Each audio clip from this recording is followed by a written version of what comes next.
Pourquoi est-ce que notre génération ghost tout le monde? On passe en moyenne 4 heures par jour sur les réseaux sociaux. Jamais dans l'histoire de l'humanité, on a été autant connectés les uns aux autres et pourtant, on n'a jamais été aussi doués pour faire disparaître les gens de notre vie. Mais alors, pourquoi est-ce qu'on ghoste les gens aussi facilement? Et spoiler alert, ce n'est pas parce qu'on est sans cœur, c'est bien plus profond que cela. Le ghosting, c'est l'art de disparaître de la vie de quelqu'un sans explication. Et avant que tu ne dises « moi, jamais », rappelle-toi la dernière fois que tu as lu un message, que tu t'es dit « je répondrai plus tard » et qu'au final, tu n'as jamais répondu. Exactement. Voici 3 raisons qui font que notre génération a transformé le ghosting en une banalité. La première raison est l'anxiété sociale digitale. Le fait qu'on ait appris à communiquer à travers nos écrans a fait qu'on a développé une certaine forme d'anxiété sociale unique. Des recherches montrent que près de la moitié de notre génération se sent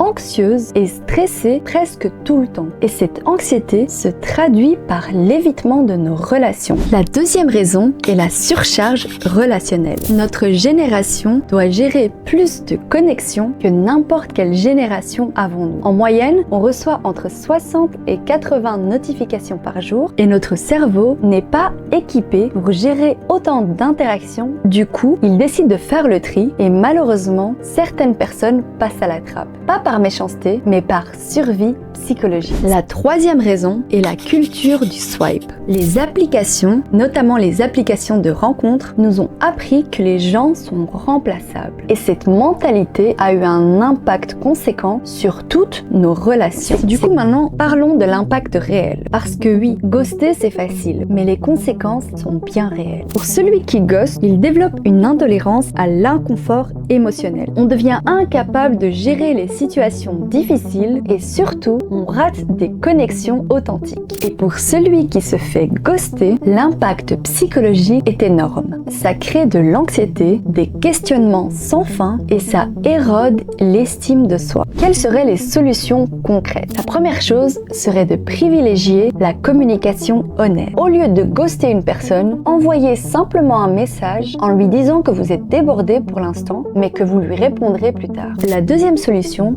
fais le tri dans tes notifications. Désactive celles qui ne sont pas essentielles. Et enfin, essaye de pratiquer l'empathie active. Demande-toi comment est-ce que tu te sentirais si on te faisait la même chose. Je ne suis pas en train de te dire que le fait de ghoster fait de toi une mauvaise personne, mais je sais qu'on peut faire mieux parce qu'au final, derrière chaque écran, il y a une personne avec des émotions exactement comme toi.